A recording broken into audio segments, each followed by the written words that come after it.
Reverend Jackson Podcast. What's good with y'all today, man, on this beautiful day, man? We got some things to talk about. The presidential debate. So it's ironic that the day after the debate is the day to remember 9/11, man.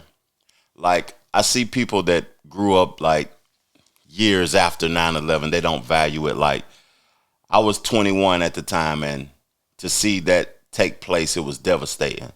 And before I get into the conversation with the presidential debate, I want to say that was a serious moment, man. The people lost their lives in war. People lost their lives at the 9/11 site. It was crazy, man, at the Twin Towers. And I just want to give a moment of silence before we get into the conversation.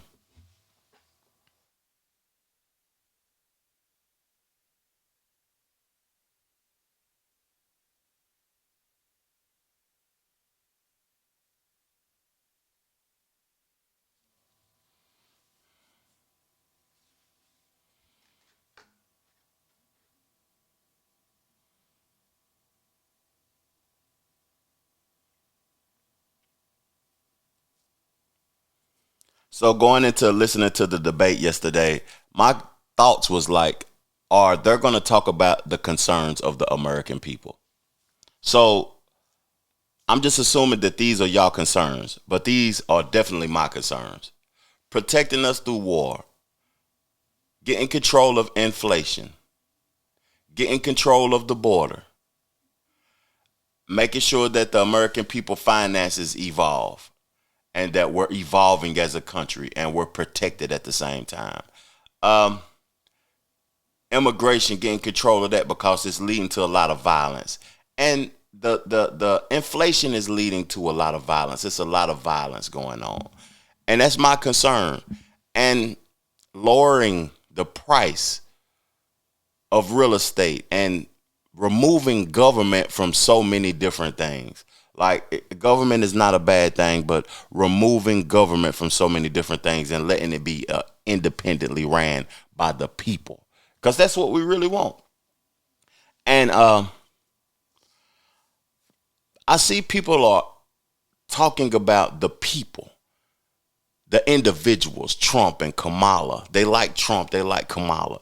But that ain't my stance when I think about politics. When I think about politics, I think about what the party represents. What is the party's interest? You know, because if I had to just vote based upon the individual, I wouldn't even want to vote for either one of these people. And on this episode also, I'm going to tell y'all who I'm voting for at the end because I've made up my mind. Now, I value the party, what the party stands for, over the individual. People like to individualize things, and I don't like Trump. I don't like the things he say. I don't like what he did. He said these are black jobs. He said this. He said that. Kamala, she stale. She this. She black. She ain't black. She don't speak well. She's not this. And what does the party represent?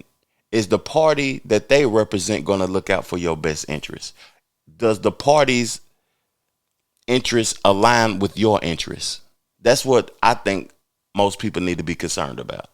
So I want to talk about me for a minute before we get into the conversation, because I'm going to play some clips and we're going to discuss those clips. I took notes and everything this time, y'all, because I was concerned and I didn't watch other people's takes because I didn't want it to sway my opinion of what I thought about it. So I'm registered as an independent, but I was raised in Tennessee, the South. I have conservative values.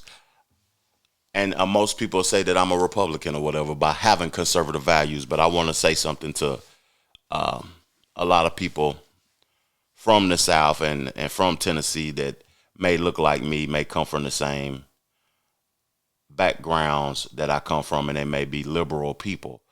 Man, we was raised up to save our money. We was raised up poor and had to be conservative by force, not by choice. So those values that I learned as a child, I took them with me as a grown up, and they helped me evolve.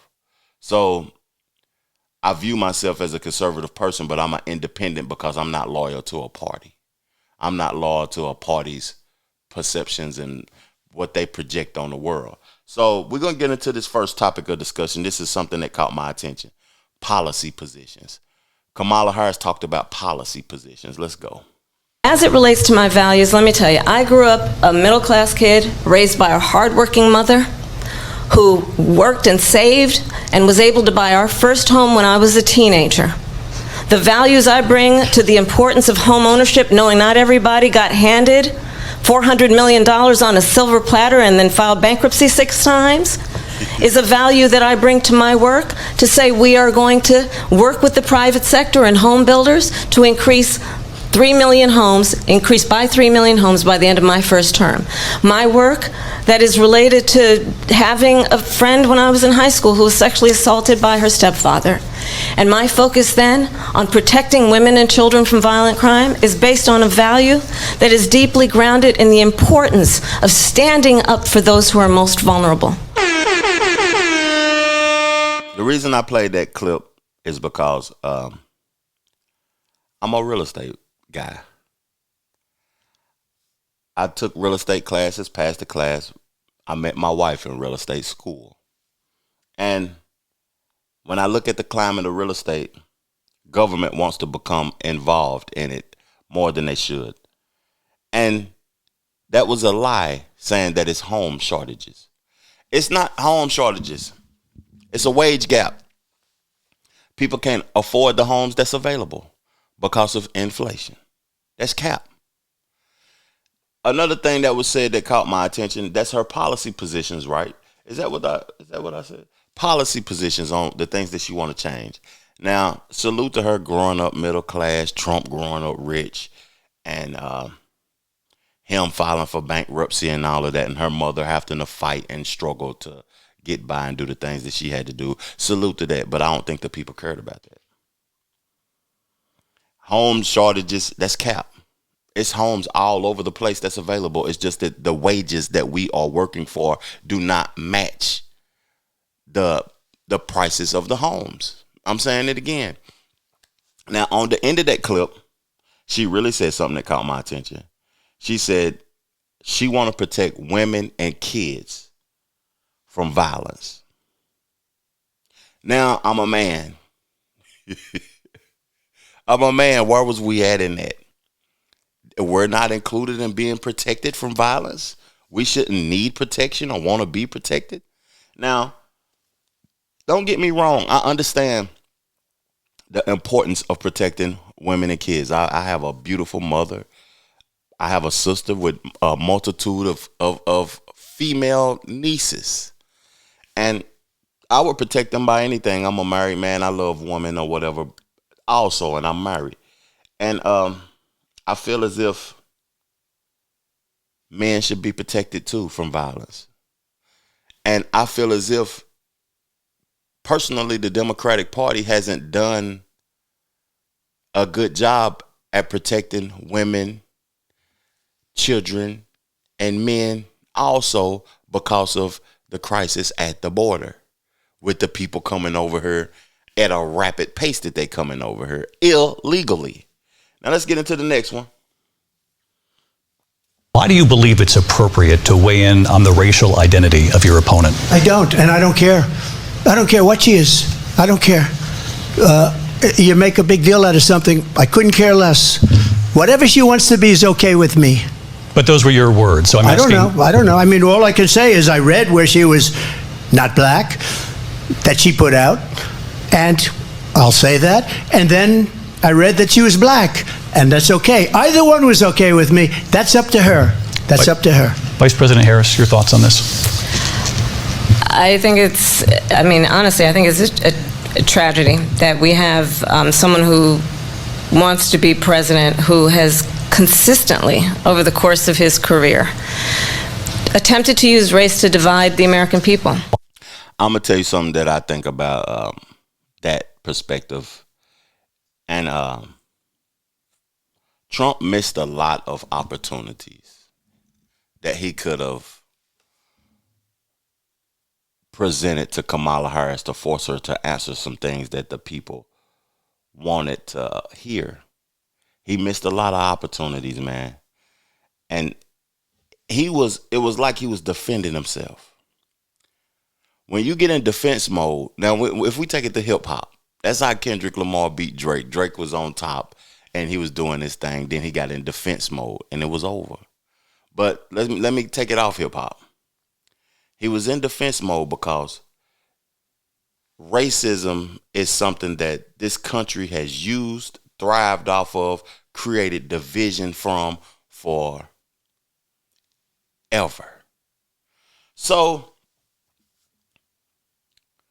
he was disgruntled by that point, and he could have, if it was me, if I was Trump, and I really do think he should fire his debate team, to be honest with you, because I don't think he was set up good to be able to counter the bait that ABC was throwing at him and she was throwing at him, because they was baiting him. And instead of him going off the rocker and just asking her a question, he probably don't even listen to his debate team. He started defending himself, dawg. When you supposed to be the superior in this conversation, you have been in a multitude of debates. Hillary Clinton, you debated Biden multiple times. Now you are debating Kamala Harris one time, and you got. I don't want to say he got smoked yet. Let me keep talking. But he didn't take advantage of his opportunities. So if I was him, I would have asked her, "Are you black?" That's what they presented the question to him. I would have just turned around and asked her, "Are you black?" Because it's a known fact, if you do any research, that she has identified as an Indian person before, and she has identified as an African American before. And I hear a lot of people say that she been to a HBCU, Trev, she's black. Because she went to a HBCU, all races can go to a HBCU. It's just a historical black college. They don't make you black because you went to a HBCU. What makes you black is the black experience.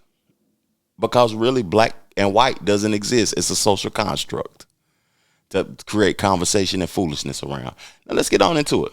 Let's keep the conversation going. Well, first of all, it's important to remind the former president you're not running against Joe Biden, you're running against me.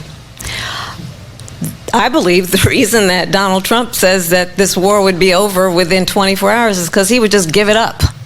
And that's not who we are as Americans. Let's understand what happened here. I actually met with Zelensky a few days before Russia invaded, tried through force to change territorial boundaries, to defy one of the most important international rules and norms, which is the importance of sovereignty and territorial integrity. And I met with President Zelensky. I shared with him American intelligence about how he could defend himself. Days later, I went to NATO's eastern flank, to Poland and Romania. And through the work that I and others did, we brought 50 countries together to support Ukraine in its righteous defense. And because of our support, because of the air defense, the ammunition, the artillery, the javelins, the Abrams tanks that we have provided, Ukraine stands as an independent and free country. If Donald Trump were president, Putin would be sitting in Kyiv right now. And understand what that would mean, because Putin's agenda is not just about Ukraine.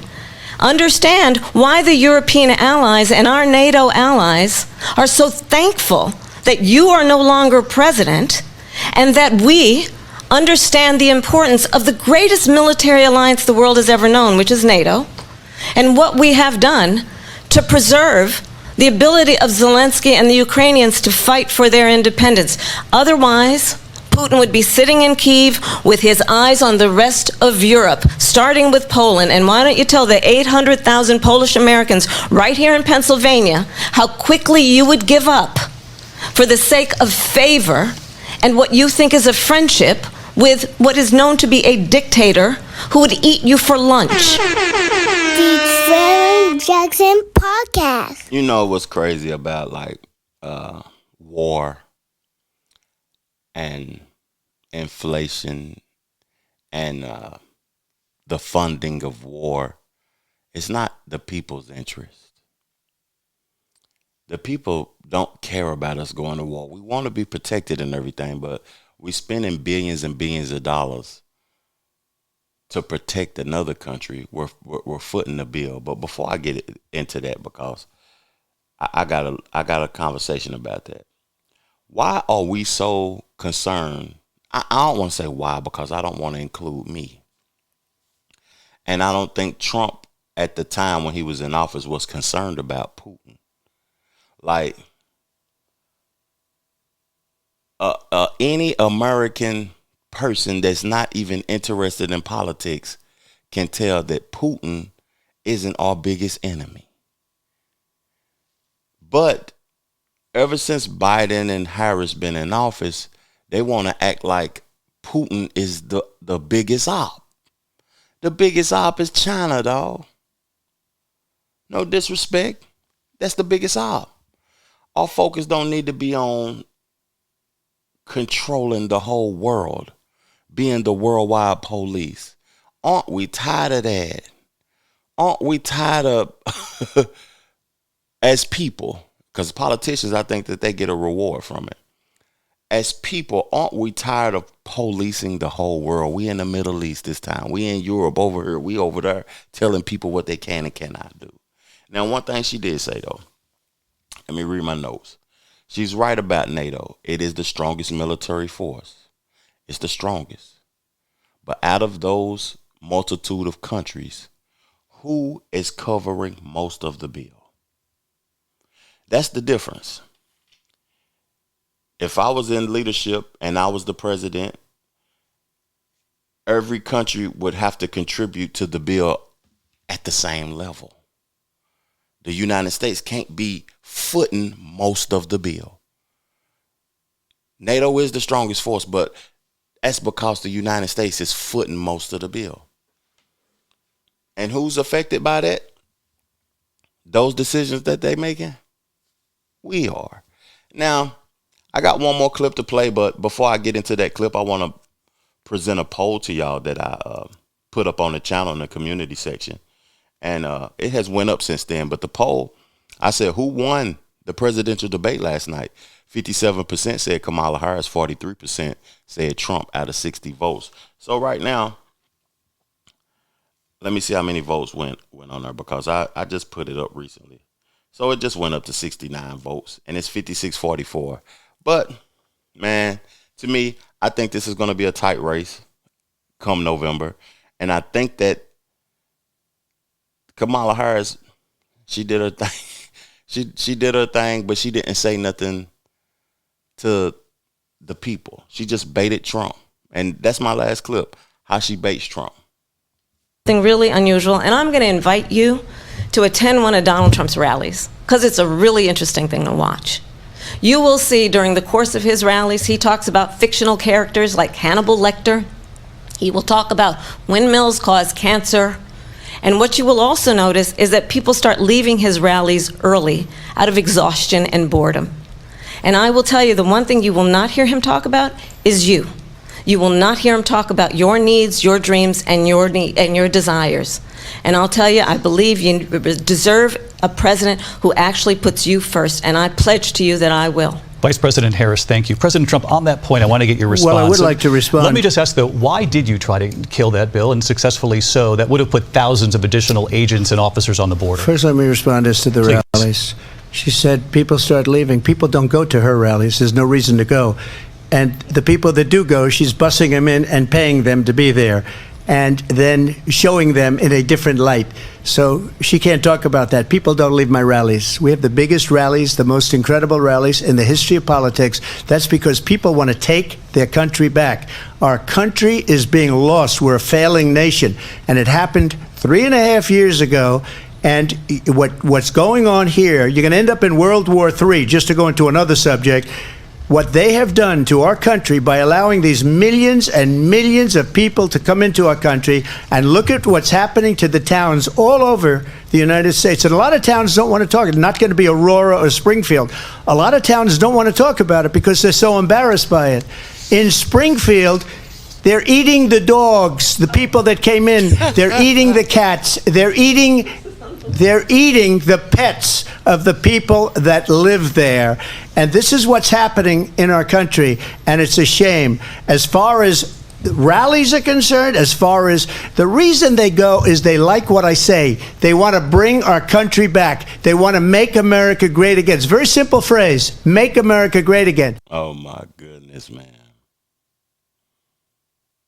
That bait was smooth because she knew that he would become emotional about that. You know, that exposed him as more of a celebrity than a leader. You know, leaders don't care about the attention of the people, even though they attempt to get it. They're going to do what they're going to do regardless. They're going to make decisions based upon what's in a collective's interest and leadership regardless. So that was smooth by her. And he was disgruntled. And he was back on the defense. See, it's crazy. He was on the defense the whole time during this debate, when he could have been on the offense and asking her about her political positions and the things that she was going to do. And instead, she just put him in a position where he had to defend himself. That's all that I could think of. And then on to the funny part. The cats and whatever the immigrants are eating. That's what he proclaims. Why are we talking about things that we don't have real evidence of?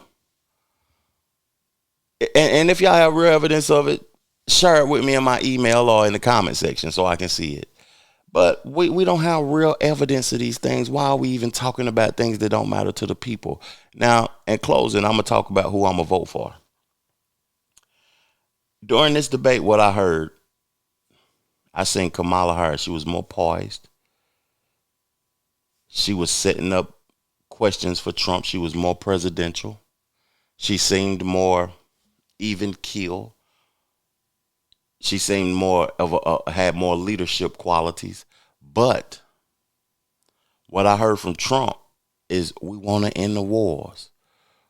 We want to get the finances back the way they was. We want to get the border corrected and closed and get our country back to the way it was. That's what the American people want to hear.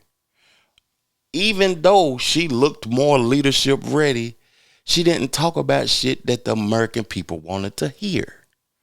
So I can't believe that she's going to make any changes based upon the things that she said, because she didn't say nothing that was going to make changes.